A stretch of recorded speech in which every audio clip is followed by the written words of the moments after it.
difficult. Hold on, I'll tell you a sec. If you want to move, I'm sure you could move things around. Diversity. Exactly, yeah, just the whole spectrum. I removed everything that you couldn't shoot on off the shelves, but yeah, that's a bit too high. I thought I probably won't get in shot. That doll's terrifying. I know. Do you know what, my office is through there, and actually where I Looking at you. sit, honestly, it completely freaks me out. You don't want to work late. Stewing alone in a darkened office with like sound of tiny footsteps coming from next door. Oh, it's so freaky. It really is. Do you live in here or are you? Yeah, an absolute nightmare. This morning was just it took me an hour and a half to get to Really? this Oh morning. my Yeah. God. And then you had to send people to chase us around. Chase around the studio. No, it's nice living. I sort of live in the countryside, so Oh, lovely. yeah. Oh, okay. Near Highgate. So it's Yeah. nice, but it's you never get yourself a second bedroom or a fire or a No. garden. Yeah, that's why we left. Things are approaching 40 where you kind of go, I should have a garden by now. I don't Yeah. really know how this is working. I live in London as well, and I just want to drive. Really? Do you, So you how do can you get park. Well, because I'm based in Hammersmith. I live in Junction. Oh, okay. But you basically out for the day. Yeah. Okay. But yeah, I keep saying, my husband and I, when we move out, we want a driveway. One So we always day. have to come to park a car, you know, like round the corner. Yeah. Oh, it's so I'm not exciting. 100% sure. I just know it's a limited edition that Yeah. they've got. Yeah, that's the thing with limited editions, you can't keep them around. so No. it's gonna- See what else I can make up for the day. No, it's good. I mean, but the maquettes are UK, aren't they? Yes, the maquettes are UK only and the full-size fit. So basically it's only these products that are in the US, the rest of the other things that are on there. So there's also the Millennium Falcon and the, yeah. So how do these, presumably this isn't a life-size Millennium Falcon cockpit. It is a cockpit the same size as we would have used on set. So Really? yeah, so it's, Is yeah. that gonna... Who's got the flipping heck? It's actually... That's mad. Yeah. So how many are there? 10 of them? Oh no, just base. And then I'm kind of like they've let me on phone chain some of those Oh, most of the right. time. I'm kind of edge through the day, which means I kind of check all of the story and make sure everything's okay before it gets But you out. need to You go can't through do it, space yeah, for that, yeah. so they finally let me have it. It's nice. It's really nice to get out. We used to do quite a bit of this kind of stuff for any job shifts and Post-production. yeah, exactly, yeah. Yeah, they're still Yeah, I've just never been out here before, so You never been to Plymouth? No. Oh, right. Lives out in the States now, so I'm about. Yeah, it kind of grows every year, doesn't it? It does, yeah. They've built loads of different studios now. Yeah, literally in the last, I don't know, 2 years, there's several more that have popped up. Are you hitting anything behind, or are you kind of, can you keep going? Is it all kind of fields? In terms of expanding the site, is it? Oh, they've done it over the road, have you not seen? No. Yeah, they've got planning permission to go over the road, and Okay. it's huge. Yeah. It's like twice the size of this, of Really? yeah, the existing, yeah. But this is under construction now, or it's all It's still finished? under construction, Okay. yeah. Make a big I think because everything here is so big, haven't seen. Yeah, if you come, when you go out of the studios, if you look to the left across the road, you'll see it. Yeah. Yeah, it's huge. How did you get into it? How did I get into it? I started in creatures. I started, making creatures. Okay. completely right. I mean, you Yeah. can just tell something's very solid and visceral kind of on a set rather than Yeah. the computer. The one that the Peter Nyong'o voice, Yes. remember, Yeah. was that a creature Mass. or was that a, Yeah. was that a creature or was that a, That was, what do we call it? Like motion capture, yeah. Oh, okay. Yeah. So she acted all of Yeah. the scenes, Yeah. but with the, Yeah. what do you call the dots Yeah, on that's the right, yeah. face. Yeah, that's the motion capture, yeah. Yeah. she's so lovely. I interviewed, I did her. Oh, really? She's such a nice woman. Just, lovely. But yeah, it's mad. As I did junket for it, I've never seen, because it was all European press as well, so all of Europe descended upon London, and it was, I don't know, it's just mad, like being told. Yeah. All that. You said you must approve the comic going in there. Yeah. I know, right. Always there.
think so. Just getting a last shot of that. Okay, cool, brilliant.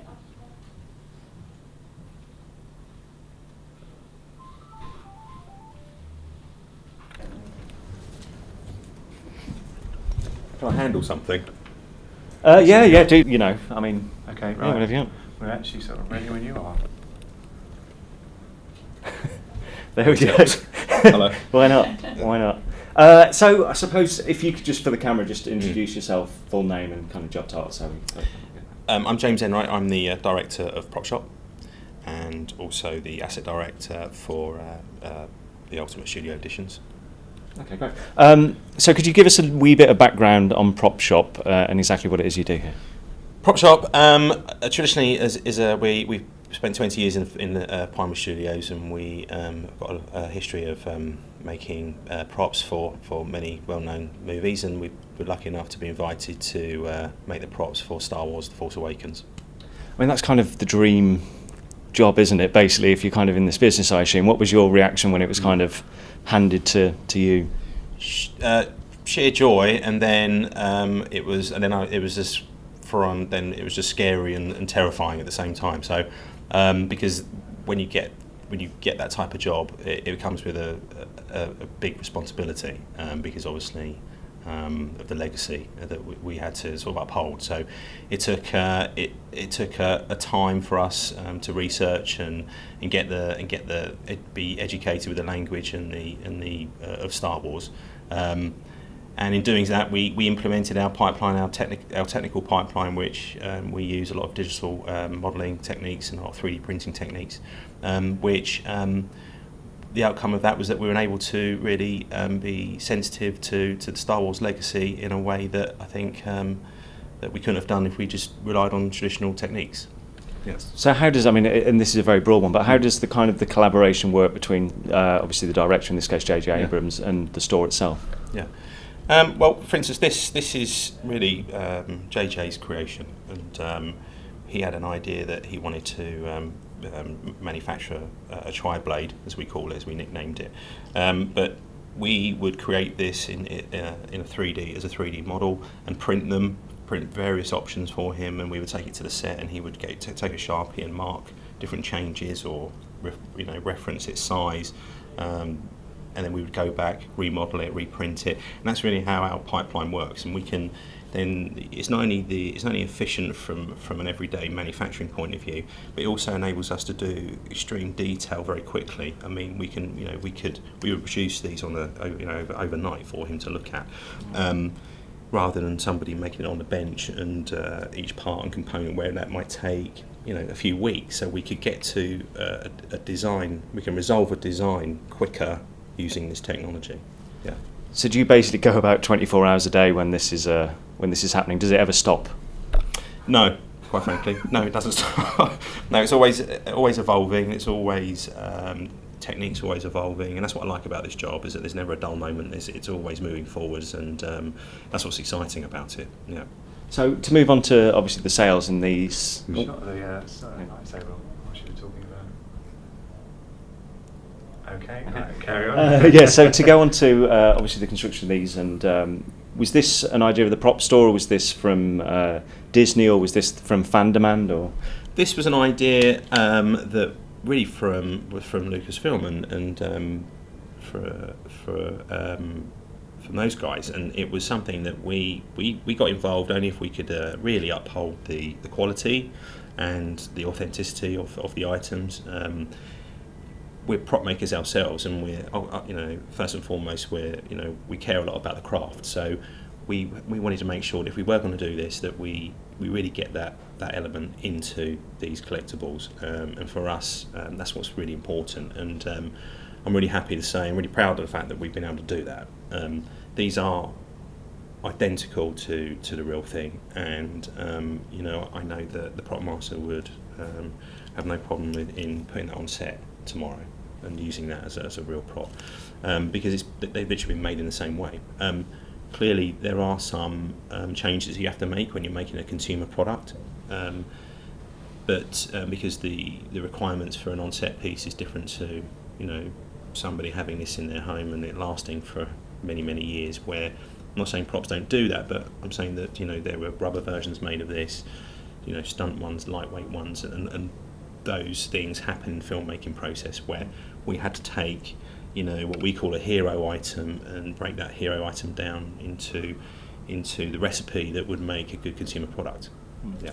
How did you decide what items would go up in terms of what you would construct? Because obviously you could, you know, how long's a list? How long's a piece of string? Well, to be honest, I rely on the experience of the Lucas team, Brian Merton and Anita Costello and Paul Southern, and that, you know, they've been doing it for a very long time, and they know their fans, which are now our fans, but really it's them, and you know, I trust them, and I let them guide what we manufacture, and we're very happy and very sort of pleased that they've chosen us to be able to do it. And for them, I mean, this is a Lucasfilm product. Ultimately, that's how we see it. And Prop Shop is really the vehicle to get it to market. You know. Which one out of all of these? Obvious question, but which one's your favourite, or which one was the hardest to kind of put together?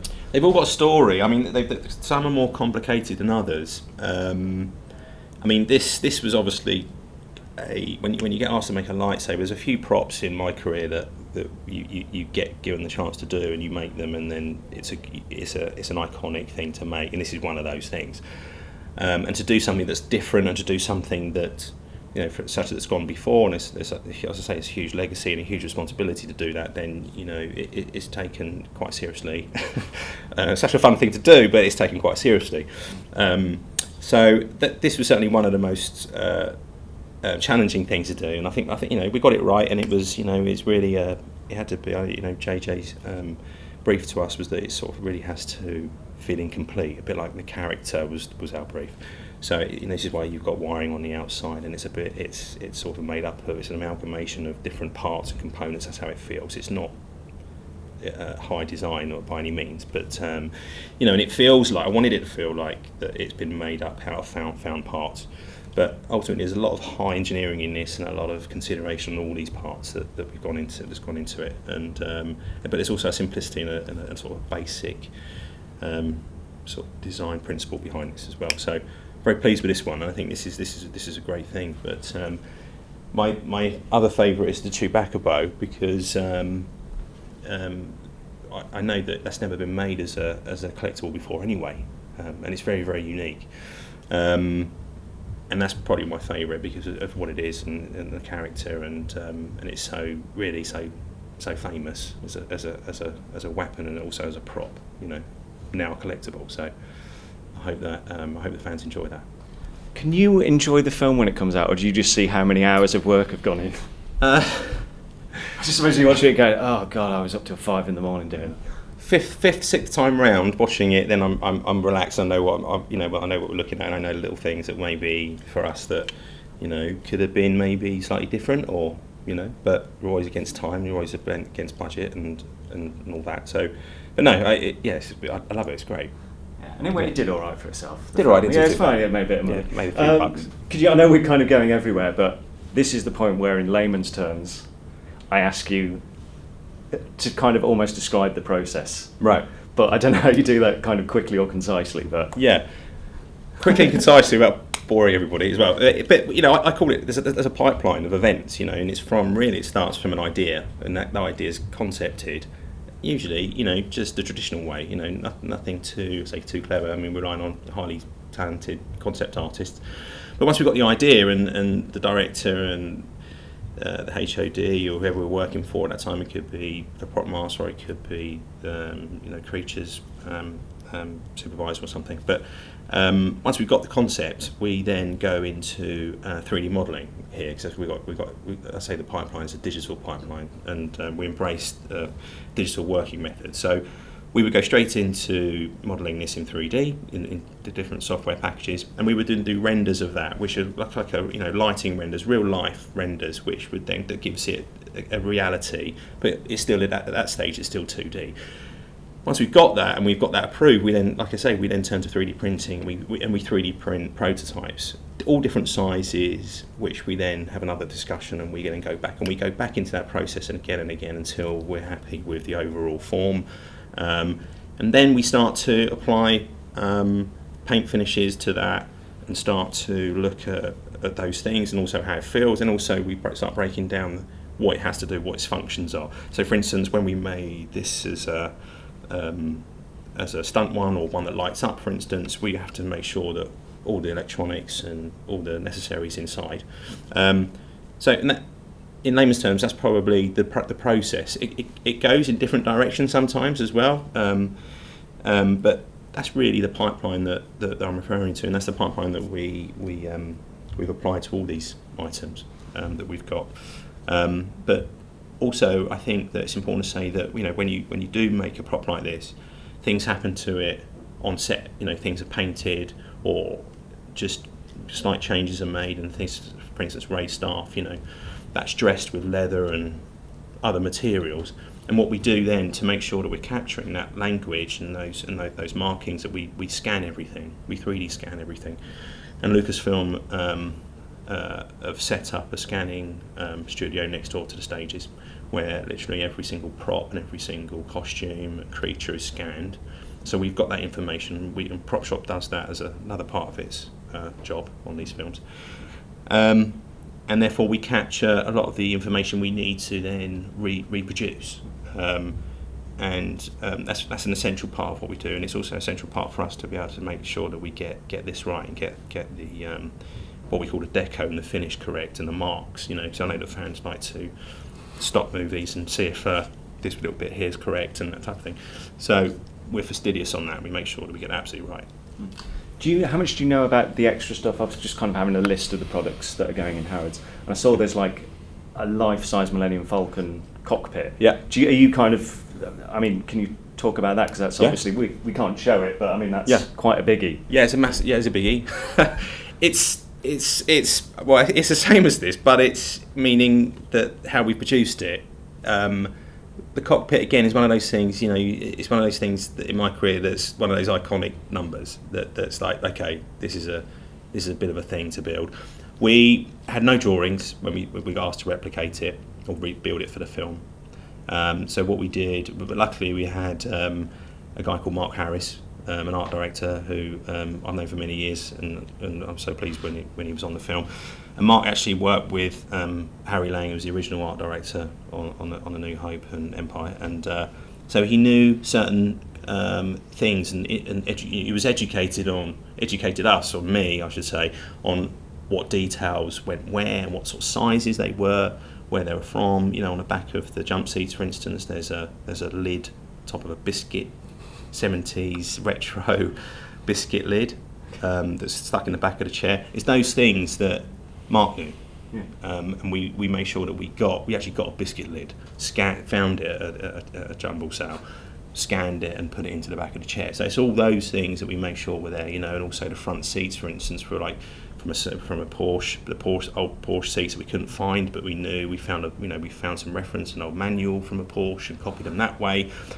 And then the rest of it, really, the interior and the parts on the walls were we freeze framed the movie, literally took them and got the modelers to model them, and then we mocked up a set and to get the size and made sure that we actually got the sizes correct and that type of thing. So the work in that was, because it's actually quite a simple thing. It's actually, when you look at it, it's actually it's a basic thing to build, construct, but it wasn't a basic thing to reproduce. It probably, it took a lot longer this time around, I imagine, than the first time, just because it had to be, we had to uphold the legacy and make it exact. So that was an interesting one. Yeah. And is that being made available for purchase? The replica. Yeah, we're making there's a limited edition. There's 10 in total. They are exactly the same as the one that's featured in the movie. Amazing. They're amazing things. If you're lucky enough to buy one, then we would obviously, we need to know where it's going to live, so we would visit the site, recce the site, and we would make sure that Prop Shop will take care of the build and the install and making sure that it's taken care of for many years. Yeah. It's quite cool. Yeah, very It wouldn't cool. fit in my one bed flat, but you No. know, put it in the car park. There. Final obvious one. I don't know how much you can say. Obviously, the new one's out. Are you involved in that, and how is that going? I can't say anything about the new one.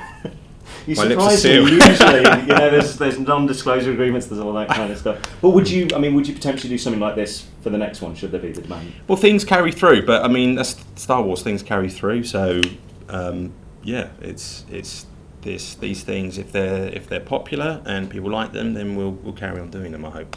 Yeah. Cool, great, brilliant. All right, thank you for your time. Thank you. So what we do is take the data from the laser scanner, and then we have to align that so we can, basically it's just like multiple point clouds, and we have to mesh these together, align them together, just then we can get our final mesh. And then what we do end up with is this. But you can get like an amazing amount of detail.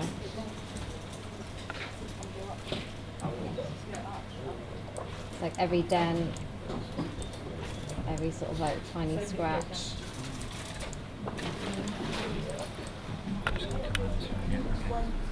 Where you get the dual shot. And then we can also use the texture photography that they use. So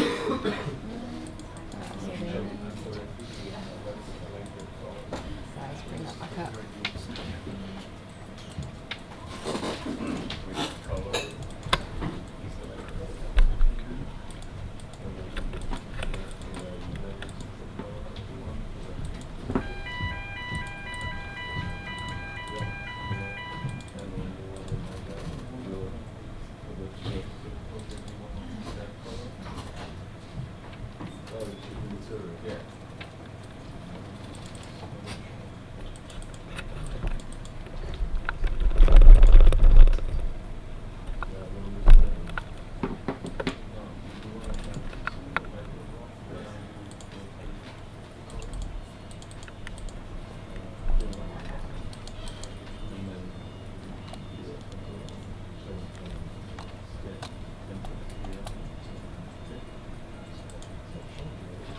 Sorry, I think it's crashing That's now. all right. Yeah. Always It's always the way right. it's doing Yeah. too quickly. Actually, it's giving me a chance to get the shots.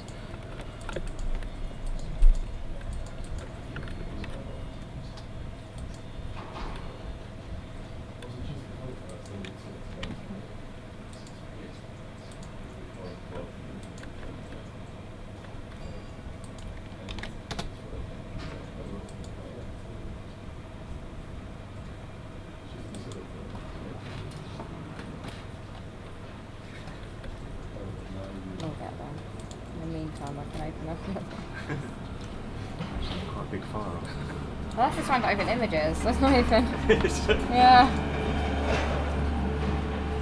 Because it is processing a lot on it as well. There's a lot of multitasking.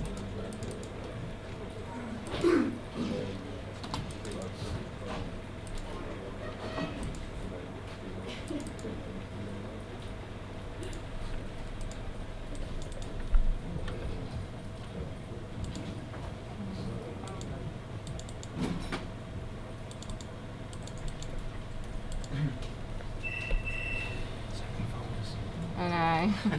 So many.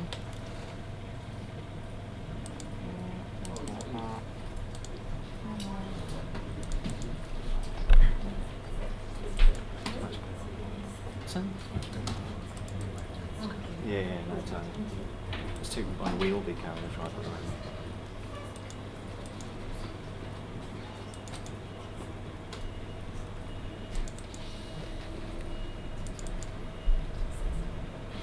I should move it up and go to a little one.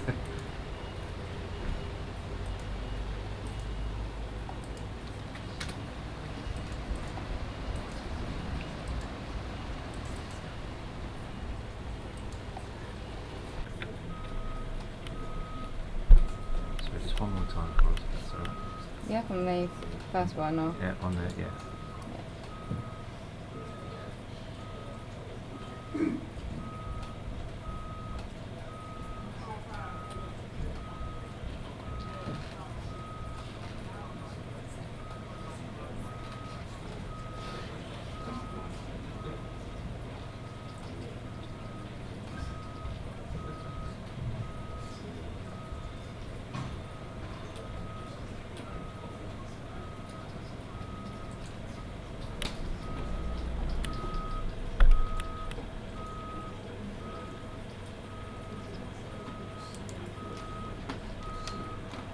very All the inside details.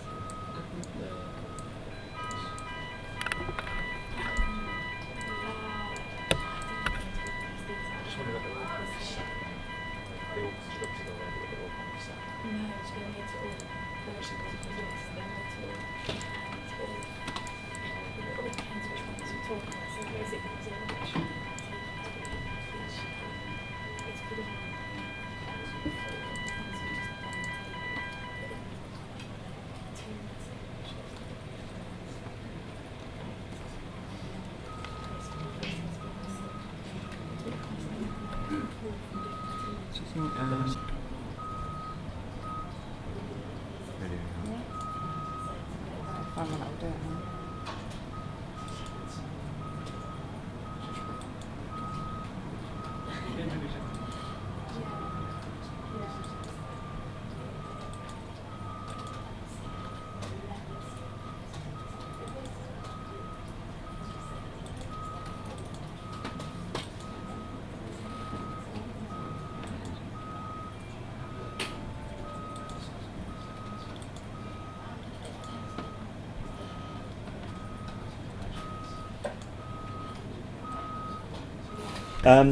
So if you could just introduce yourself to the camera and say what your role is. Yeah. Hi, my name is Jet Cooper. I'm the digital art director here at Prop Shop.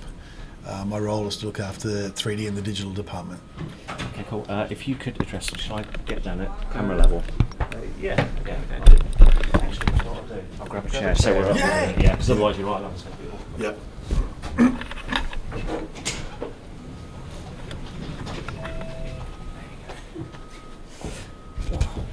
Okay, cool. So, okay, I'll come down very slowly. There you go. so yeah, if you just address answers to me rather than the camera. that'd be Okay, yeah? great, yep. Cool. So, just until that finishes. Fire alarm.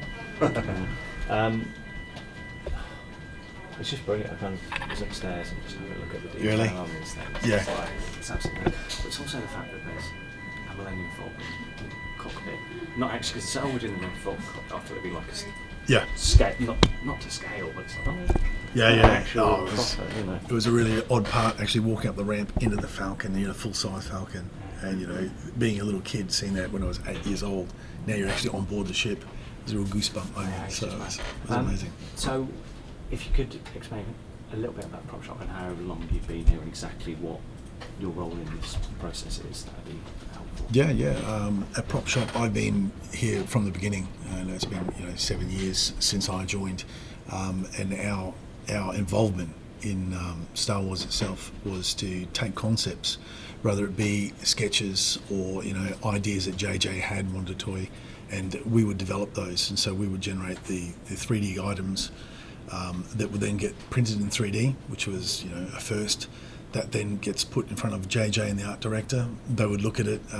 A lot of times they'd actually get a Sharpie and you circle areas and make little notes sort of saying, we need something here, some detail here. This is not working. We would then bring it back